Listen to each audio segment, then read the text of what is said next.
Morning, everyone. I hope you're all energised by that last panel and still with us for the last panel of the day.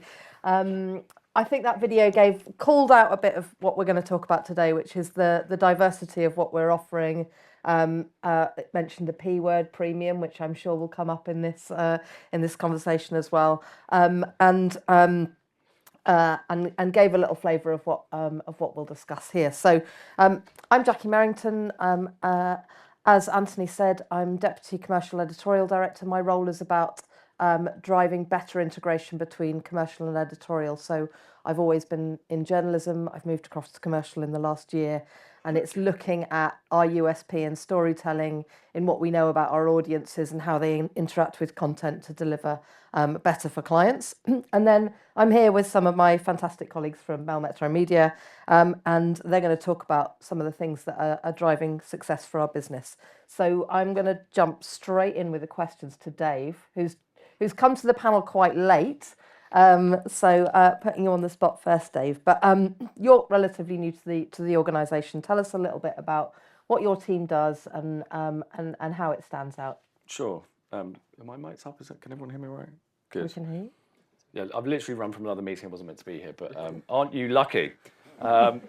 So I am the head of data and performance at Mail Metro Media, and I've been here literally 6 months to the day.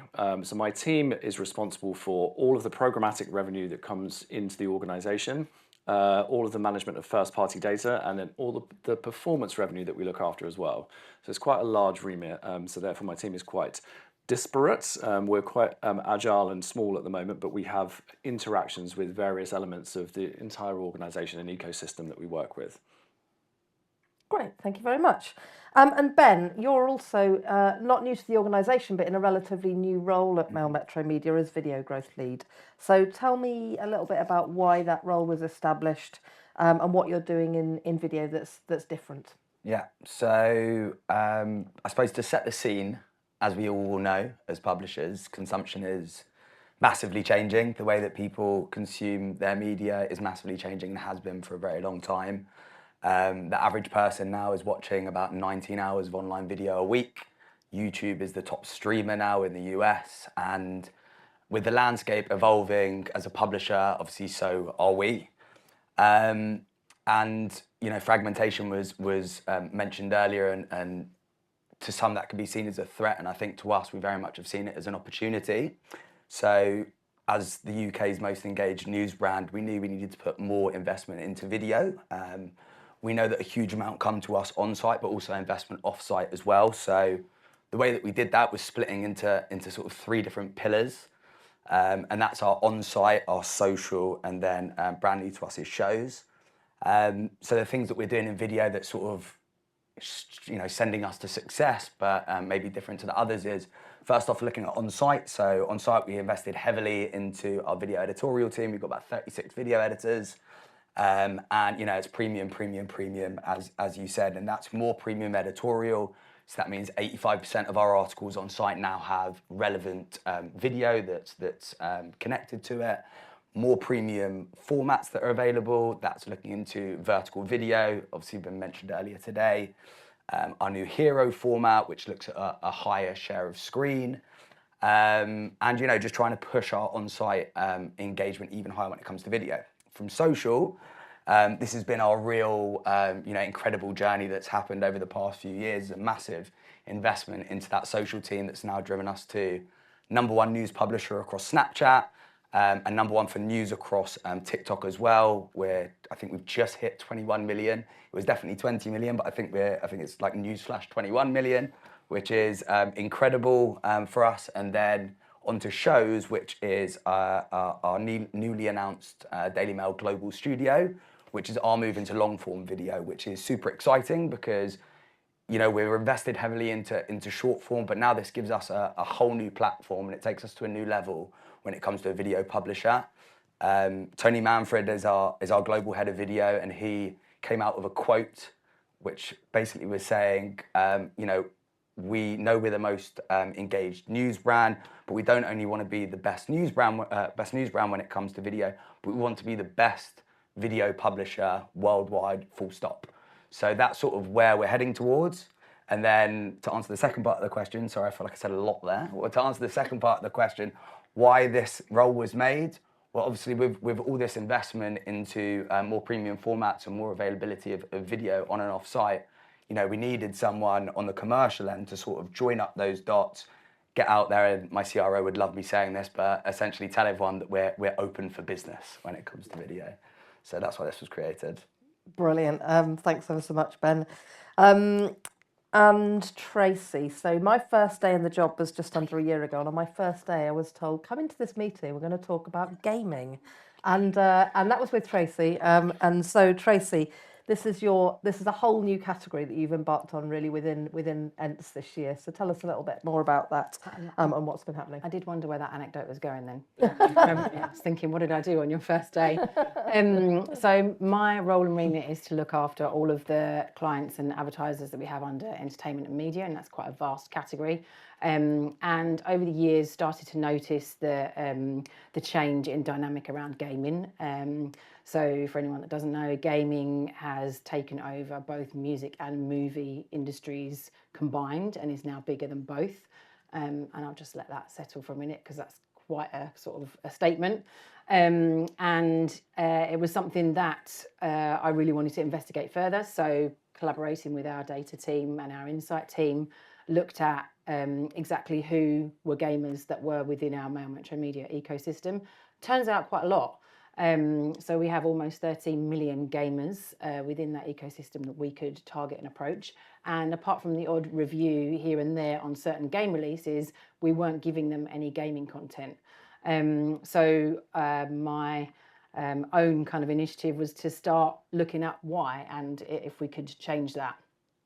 So we ended up following a very well-trodden path, as Ben's just kind of alluded to, with our social first sort of strategy, using the data that we had, and I'm pointing at Dave, not just directly from him, but using the data that we had and the knowledge that we had about these gamers, the fact that they were coming to our sites for news, for entertainment, for sport, and then going elsewhere for their gaming content, gave me a huge opportunity.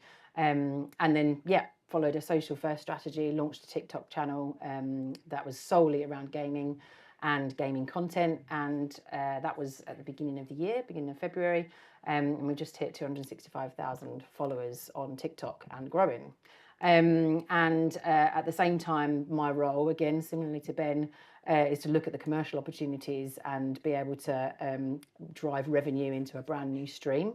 We have so far taken over £500,000 of gaming revenue, and that has been from endemic gaming brands, which I was slightly surprised with, rather than your sort of FMCG kind of snack brands that might have wanted to be around that audience, actually from gaming brands and tech brands themselves, but also has really driven the way in which we talk to a gaming audience. So the data that we got in the beginning kind of gave us an idea that not only do we have people that might have a console at home, and that might denote that they were a gamer, but also that we could look at someone who is a casual mobile gamer playing Candy Crush 2 hours a week and would not describe themselves as a gamer, but very much fitted into a gaming category. And then also a slightly interesting one, and one that Editorial could really wrap their heads around, is the kind of concerned parent of a gamer. Something that really works well with the editorial that we write anyway on a lot of our sites and titles, but actually giving a bit of an education piece around not only is gaming very much here to stay, it's dwarfing other industries, but now you have children in the household who are playing and you don't necessarily know what it is they're playing or how to engage with them and play more together as a family. So the project has been a very eye-opening one, a very exciting one. I didn't think I would be here sitting talking about gaming maybe this time last year, but very fruitful, and has allowed us to take a tried and tested model from our social background and our video content background and translate that into gaming and then reap the revenue rewards. Brilliant, thank you very much. So you've all talked about different ways in which we're diversifying and changing. Dave, coming to you first, data is something that can be quite complex and challenging for people and difficult for people to understand and come on board with. How have you kind of brought people along on the data journey from across the team and beyond that as well? Yeah. Well, I was lucky because my previous role, I looked after first-party data as well, so I had some sort of understanding of it before I arrived here. But the challenge, I think, for most publishers is actually what to do with it if they've got a significant amount of it. And at the Mail Metro Media, we have 200 billion data signals coming into us on a regular basis. That's a lot. So how you go to a client and say, look at all this data, we've got tons and tons of data, do you want to buy it? Like, it just doesn't work, right? Because like agencies, clients, like they kind of know what they want to do, or if they don't know what they want to do, they want you to solve it for them. So just saying that we've got tons of scale is not is not a strategy that's going to work. So I arrived at the company and thought, right, how can we simplify this? So one of the things that we've done is built out 6 different data products because we thought 6. Mainly, the reason I chose 6 was mainly because our collateral is in hexagons. I was like, 6 fits in there nicely. So that was genuinely the reason why we thought, let's see if we can come up with 6, which we've done. One of them isn't quite live yet, it will be live next year, but the 6 products effectively allows us to go to our clients and say, look, this is how we categorize our data. If you don't know what you want to do with it, here's 4 options for you. One of the 6 actually is called exclusive, which is where an agency or a client will come to us and say, we've got a first-party data strategy, we know exactly who we want to target, can you do it? And we go, yeah, right? And that's normally with Sammy, who was meant to be sitting here, that's what her team does. She will go away, that team will build out a data strategy and they'll pick all the different segments that are appropriate, they'll look at first-party data from across our organization, build out that strategy at scale. And that's great because that's when we engage with clients who know what they want, know what they're doing, and we can go, yep, bang, tick, done. And then we can optimize that data if the scale is appropriate. There's other clients that just go, we don't know what to do. There used to be this cookie and now there's not. What do we do with it? And there's others that just want to go, right, well, we just want to hit adults, or we want 18 to 34s. So we have essential data, which is basically like demographic stuff that most people can do. Even if you're a network, you're claiming to do that right now by making assumptions and lookalikes and what have you based upon the information that you have. But the beauty of what we have is that the first-party data that we get is owned and operated by us, it's fully consented, and we've categorized it and have been doing so for probably 6 years since GDPR came in. So we've been working on this for that period of time. Now that we've got all of that information and we've categorized it centrally within the data lake that we have, and it doesn't just come from advertising, it comes from various other aspects of our business. And it's the same with any other publisher that's worth their salt. They shouldn't just be focusing on advertising data, it should come from polls and surveys and e-commerce and retail media, whatever it might be. You just take all of that and you crunch it together and you make informed decisions to help your advertising. Because obviously what we want to do is be able to hit the right person, because data is just a person, right? But a person is not just one segment. A person can be interested in football, but also interested in the Barbie movie, right? Like everyone is really diverse. So you have to look at individuals predicated upon what they're interested in and measure that and categorize it appropriately. And then you can serve it up as something that's really unique and powerful. So whether that is 18 to 34s or whether that is Manchester single parents that need to buy cat food, or whether that is motoring, right? Simple as that. So we are looking to simplify the process by creating basically 6 products. One of them is, what do you want? Tell us and we'll build it. Here's 5 others that categorize it as an off-the-shelf product and you can just buy it. So we've been launching that over the past month or so. Great, thank you very much. And I can attest to, I think, the way your data team and the wider kind of insights research work to visualize everything and simplify everything to make it easy for that to go out to Yeah, and I think if you actually take it and expand it further, that if you do your setup and planning correctly with data, then the insights at the end of it and the KPIs at the end of it are much, much better too.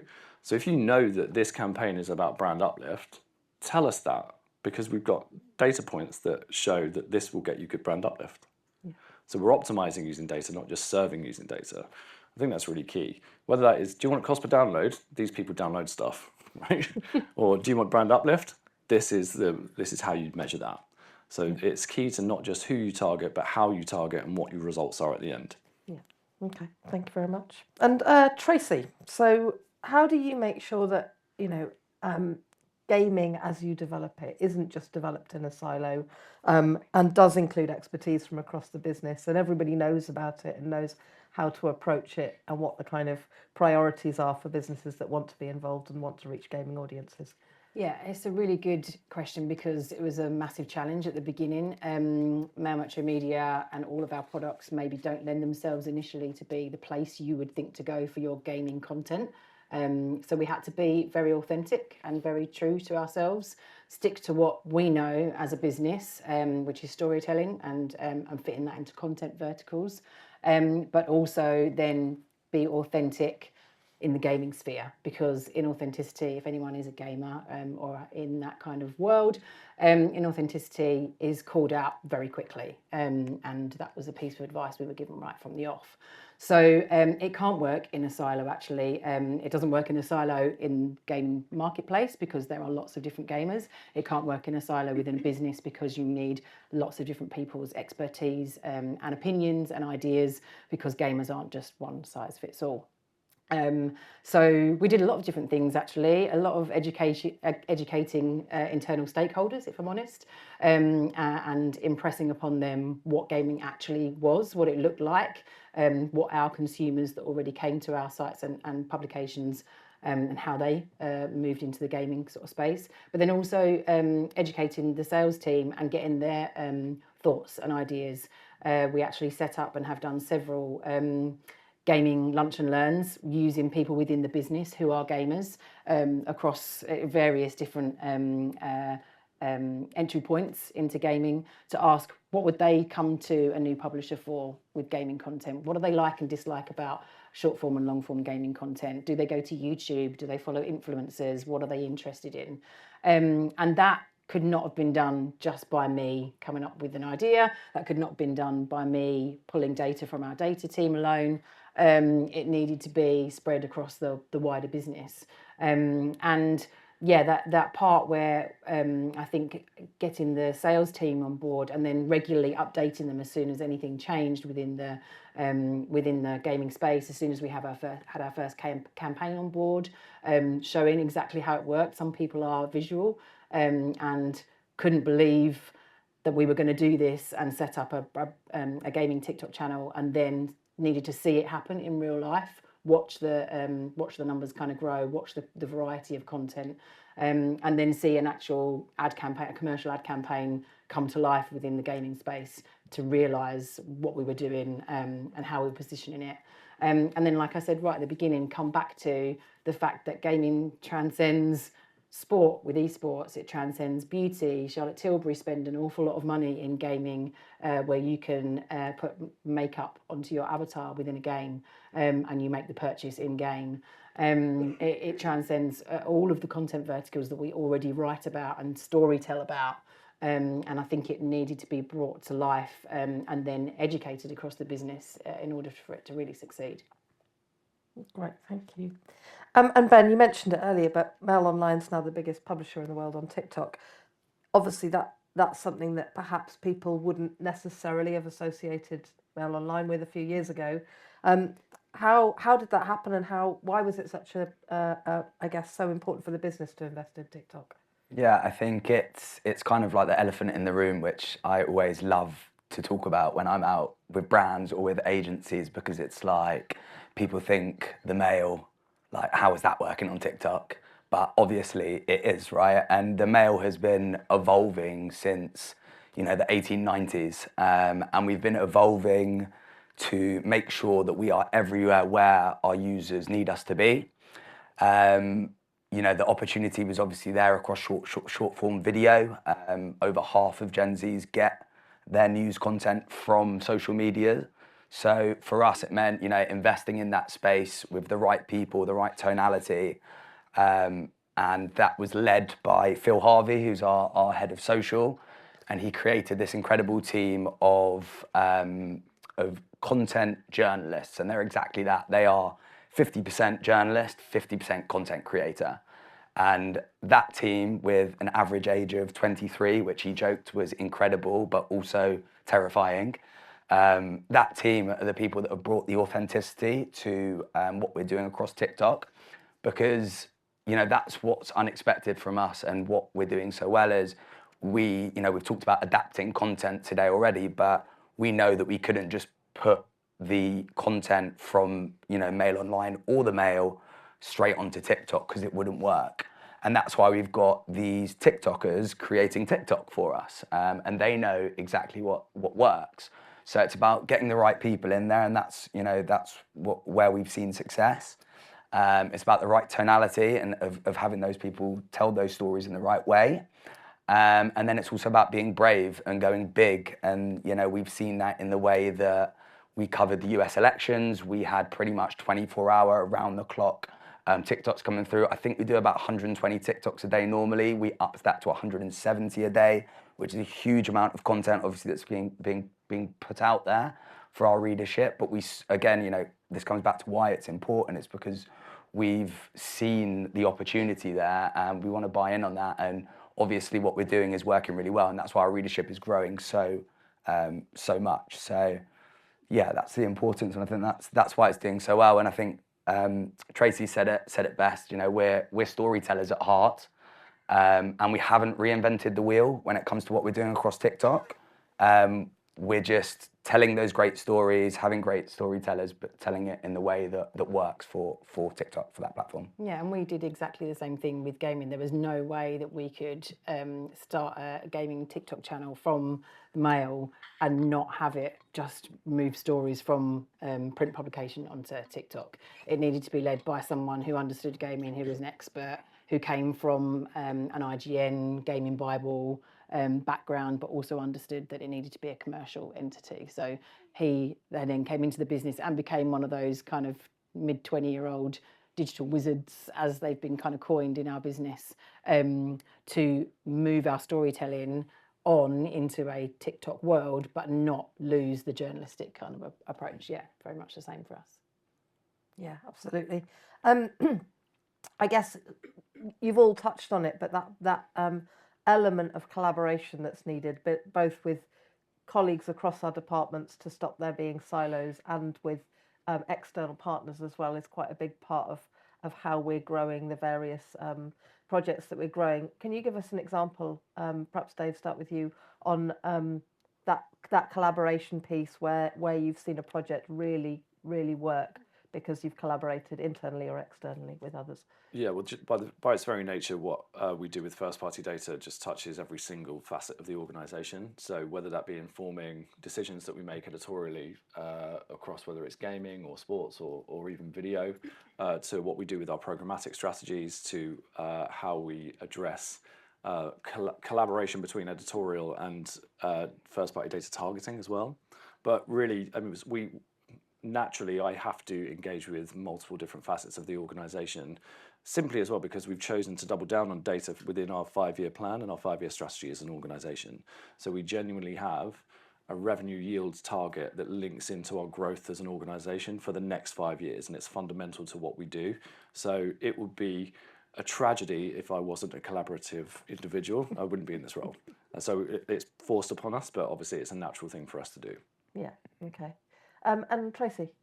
Yeah, mine's a really sort of clear commercial example, using our game, not only our sort of fairly newly launched gaming channel, but also the creative approach that Metro has when it comes to wraps of the newspaper, and then also another area of product diversification, I guess, where we've built a relationship with JCDecaux, so that if any advertiser comes to us and wants to wrap Metro, they can also, through us, purchase bus 6 sheets that are in and around where Metro is distributed, either in London or across the whole of the country. And the creative that is used as the wrap of Metro gets put up onto that bus 6 sheet to further kind of engage the audience, to drive extra reach, but also to take the heavy lifting out of buy-in out of home by going 2 different ways. It actually means that you can buy it through us, and it also does a really great marketing job for Metro too. So it's a kind of win-win for both, and that was a great product diversification. That collaboration alone was a lot of internal work, and then a lot of educating the sales teams to be able to go out and tell agencies and clients that we could do that as a business, and then it came free of charge, because, like I said, it does that reciprocal marketing job for us as well. But then my example was that we worked with Activision, who are a gaming publisher who look after Call of Duty, and they wanted to announce that the next Call of Duty was going to be a Black Ops, which in the gaming world was a big announcement. The announcement came at midnight, the night before Metro actually comes out, so the Metro wrap would have been quite late to the party had it been done on its own. So the collaboration was actually to work with not only producing a print wrap for Metro, not only having that then extended onto the bus 6 sheets, but to start the seeding conversation on the gaming TikTok channel when we knew the announcement was coming, making sure that that was updated throughout the night as soon as the US broke the news, which is often the case, and we could do that live and in real time, and then that next morning the newspapers were picked up with that wrap of the of Metro, and actually it was the creative was a fake news story of masks across Mount Rushmore. So quite a contentious creative for the advertiser as well, but something that our editorial team were keen to go with because we had given that kind of early warning signal as to what was coming. We'd started on our channels to already talk about this brand and this activation before the print execution actually came. So something that, yeah, I mean, I'm talking about it here, but I really had very, very little to do with in the grand scheme of things. And actually, it was about all of the different collaborations internally and externally that allowed that to come together. Brilliant. Thanks, Tracy. And Ben, what about you? So commercial based as well, just a campaign that I worked on about a year ago for Warner Brothers for Wonka, which was a lot of fun and just brought in a lot of different functions within our business and externally. And I think it was just a great example of how silos have been massively broken down within Mail Metro Media and how we're working more collaboratively towards sort of one single goal, especially on the commercial side. So from start to finish, in sort of a nutshell, was starting off very much with the insights and data team. We were able to go out, due to our massive scale, we were able to go out there and survey our audience, find out a little bit more. So we found out about what people were interested in for the upcoming release, why they wanted to see Wonka, if they wanted to see Wonka. From that, we could build out, and this comes back to what Dave said before, we were able to build out part of our data targeting strategy based on people that were interested in seeing it and why they were interested in seeing it. We then built, so we have a fantastic in-house creative team that we were able to build this incredible bespoke format, which was able to recirculate traffic to our website. So essentially we spoke with Editorial.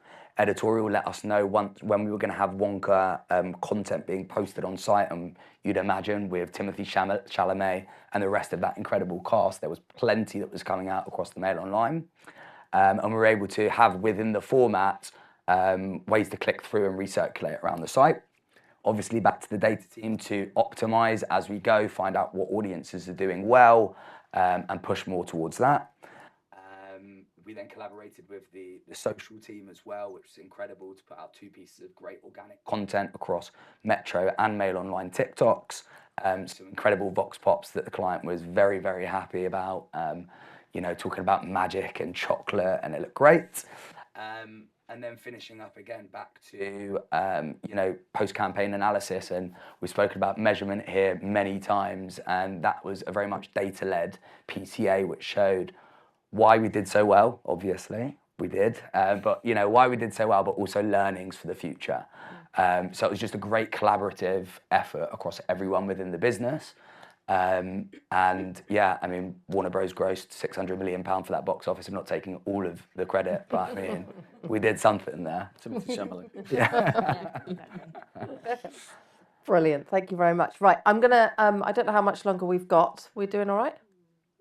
Oh, okay. Right, I'm going to wrap the final 2 questions into one then. So I'm going to start with you, Tracy. Mm-hmm. Tell us what you're most proud of in the last 12 months and what you're looking forward to in the next 12 months. Okay, most proud of in the last 12 months would be doing a 6-month presentation back to the internal stakeholders, many of which didn't understand the gaming proposition, and being able to not only showcase great social numbers, showcase great editorial support, but then also some actual revenue numbers as well. And those revenue numbers were from brands that we hadn't worked with before. So it was incremental business coming in. So a great new revenue stream, which then got us more support and more resource off the back of that. Next 12 months, Hollywood have kind of coined that 2025, 2026 is going to be the era of the video game. So I'm very happy about that, not only looking after entertainment brands, but also with this new project around gaming. You'll have seen it with Super Mario Brothers. You'll have seen it with The Last of Us, if anyone was a Last of Us fan. Second season's coming very soon. There's many more things to come in that space because those video game scripts are like gold dust, apparently, in Hollywood. So it's quite exciting to look forward to 2025 and beyond as far as what can be done there and what we can do to maximise on that. Brilliant. Thank you very much. And Ben? So I think most proud probably just looking back to shining a light on the commercial aspect of this role. It wasn't there prior. I mean, by no means was, me coming into, we were already way away on our journey of video, both on-site and off-site across social with the global video studio, but shining a light on the commercial aspect of it to come into this and try and connect those dots in, which we all know is a massively evolving format. And we find this with digital full stop, but video for sure. There's so many different routes to it. There's so many ways that we all need to evolve as publishers. So trying to connect those dots internally with this new role, I think, has been sort of a highlight for me. But looking forward to the future, I think it comes down to premiumization. It's going to come down to more premium content for our readers to have a better user experience, but also more premium formats, both on and off site. And just more, continue the trajectory of what we're doing off-site to make sure, like I said, we can get content to our readership wherever they are and try and be as platform agnostic as possible. Brilliant. Thank you very much. And finally, Dave. So teaching some print sales folk how to sell first-party data was fun. But genuinely, there's 6 products that we've released that we're going to be talking about a lot over the coming months. I'm very proud of putting those together. But the one I'm excited about, which is going to be launched next year, is called Resonate. So lean in and listen to this because this links up editorial with first-party data. So we have obviously just a ton of articles that are released on a daily basis, something like 1,500 articles right across the organisation. And those articles aren't just written because we think that our users will like them. There is a rigor and a process behind that. And we actually have a database and a platform called the Subject Matter Report. And that report allows us to see when we release an article, whether it's successful or not, who's read it, how many people have read it, is it blowing up, is it spiking, is it not doing anything? And within that interface, we looked at that internally and went, can we connect that with advertising? And we can. We're actually using AI to do it. So we're going to be using NLP, which is natural language processing techniques, which is kind of like keywords on crack. So we will be utilizing AI to effectively target those articles, and then we are going to associate positive brand sentiment using first-party data, connecting it with those articles, and giving it to our clients. So if you are a supermarket and you want to run this kind of campaign, we can basically go, here's your login. So not only can you see that your first-party data is targeting the signals around supermarkets, but it's going to be affiliated with positive brand content around this particular supermarket, or maybe there's an article around the best roast potatoes for Christmas. Yes, we want to be there because we're Tesco. That is the kind of stuff that leans our data targeting into data insights. And we're literally going to give the keys of the car to our clients, obviously only for those campaigns, not the entirety of the subject matter report, because that would be crazy. But we are going to let our clients have access to that. So I'm really excited about it because I don't believe that anybody's doing this in the market right now. So it's very unique to us. We're building it out and it should be ready for the new year. Brilliant. Thank you very much. And I'm very excited about that too, as someone who's on the editorial side and been working on AI. And yeah, it's been quite a process to get that through, and I think that'll be a really exciting thing for the new year. So thanks ever so much, everyone. Do we have any time for questions, or is that? Yeah, why not? If anyone's got any cheeky questions, we have time if for somebody's questions. got any. No, you've covered everything. Well done, guys. Everyone's Great job. hungry. yeah. It's lunchtime. Right, brilliant. Thank you so much, guys. Let's give them a quick round of applause. Thank you so much.